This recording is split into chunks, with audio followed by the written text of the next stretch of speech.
தருமபுரி நான்குரோடு பகுதியில் இருசக்கர வாகனங்களில் ஹெல்மெட் அணிந்து வந்த பொதுமக்களுக்கு மாவட்ட ஆட்சியர் சதீஷ் பரிசு வழங்கினார். தருமபுரி மாவட்டத்தில் கோடை வெயில் கொளுத்தி வரும் நிலையில் பகல் நேரத்தில் அனல் காற்று வீசி வருகிறது. வாகன ஓட்டிகள் மற்றும் பொதுமக்கள் கடுமையாக பாதிக்கப்பட்டு வருகின்றனர். கடந்த 2 தினங்களாக 100.4 டிகிரி வெயில் பதிவாகி வருகிறது. இந்த நிலையில் தருமபுரி 4 ரோட்டில் 4 திசைகளிலும் வாகன ஓட்டிகளின் சிரமத்தை போக்கவும் வெயிலிலிருந்து பாதுகாத்துக் கொள்ளவும் பசுமை குடில் பந்தல் அமைக்கப்பட்டுள்ளது. தருமபுரி ஜேசி அமைப்பின் மூலம் 3 லட்சம் மதிப்பீட்டில் இந்த பசுமை குடில் பந்தல் அமைக்கப்பட்டுள்ளது. இந்த பசுமை குடில் பந்தலை மாவட்ட ஆட்சியர் சதீஷ், தருமபுரி மாவட்ட போலீஸ் சூப்பரண்டு மகேஸ்வரன் ஆகியோர் பொதுமக்கள் பயன்பாட்டிற்கு தொடங்கி வைத்தனர்.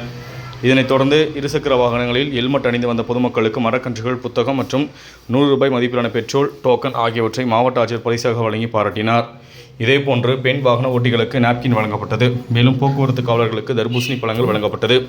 இந்த நிகழ்ச்சியில் ஜேசிஐ அமைப்பின் தலைவர்கள் ரவிக்குமார், விஜயகுமார், மாவட்ட சிறு குறு தொழிற்சாலைகள் சங்க தலைவர் வெங்கடேஷ் பாபு, ஒருங்கிணைப்பாளர்கள் ஹனிபா முகமது, வக்கீல் சுபாஷ், நற்சுவை சுகுமார் உள்ளிட்ட நபர்களும் போலீஸ் அதிகாரிகளும் மற்றும் பொதுமக்கள் என ஏராளமானோர் கலந்து கொண்டனர்.